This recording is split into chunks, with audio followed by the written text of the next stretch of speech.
अलिबागच्या समुद्रामध्ये भरकटलेल्या मालवाहू जहाजाचं रेस्क्यू ऑपरेशन अजूनही सुरू आहे आणि कोस्ट गार्ड अलिबाग समुद्र किनाऱ्यावर दाखल झालेलं आहे। या जहाजांमध्ये अडकलेल्यांना बाहेर काढण्याचं काम सुद्धा तातडीने सुरू आहे। जिल्हा पोलीस अधीक्षक, जिल्हाधिकारी, कोस्ट गार्ड घटनास्थळी दाखल झालेले आहेत आणि एकूण 14 लोक अडकल्याची प्राथमिक माहिती समोर येते आणि दोघांना हेलिकॉप्टरच्या सहाय्याने बाहेर काढलं जात आहे।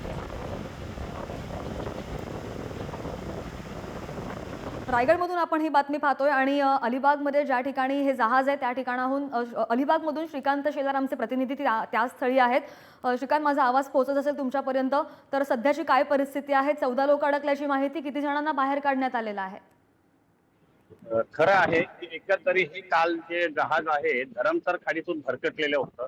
साधारणतः आपण जर पाहिलं तर हे जहाज जे आहे ते JSW कंपनीचं होतं आणि धरमसर खाडीतून हे जहाज भरकटलेलं होतं। एकंदरीत जर का आपण आढावा घेतला तर या ठिकाणी 14 खलाशी अडकलेले होते। मात्र 12 तासाच्या नंतर या लोकांना रेस्क्यू ऑपरेशन करून कोस्ट गार्डच्या साहाय्याने या ठिकाणी हेलिकॉप्टरच्या माध्यमातून दोन जणांना या ठिकाणी समुद्रकिनारी आणले जात आहे।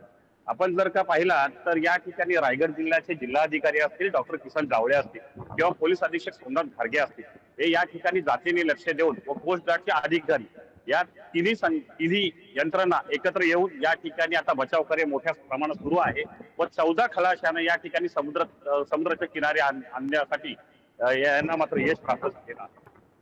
हो, काही बातचीत करण्यासाठी आपल्याकडे या ठिकाणी अलिबागचे स्थानिक आहेत, आपण त्यांच्याकडनं जाणून घेणार। दादा, काय सांगाल की काल ही जहाज भरकटलेलं होतं? आणि JSW जहाज जे भरकटलेलं होतं ते साधारण 12 तासाचा रेस्क्यू ऑपरेशन करून तटरक्षक दल तसेच रायगडचे जिल्हाधिकारी व रायगडचे पोलीस अधीक्षक यांनी दोन जणांना हेलिकॉप्टरमधून रेस्क्यू करून आज जहाजावरील 14 खलाशी यांना सुखरूप बाहेर काढण्यात आले।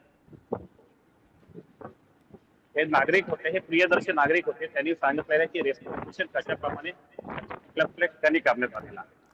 हो, बरोबर आहे। 14 जणांना बाहेर काढण्यात आलेलं आहे। रेस्क्यू ऑपरेशन सक्सेसफुल झालंय। श्रीकांत, आपण पाहतोय त्या ठिकाणी पावसाची सध्या काय परिस्थिती आहे?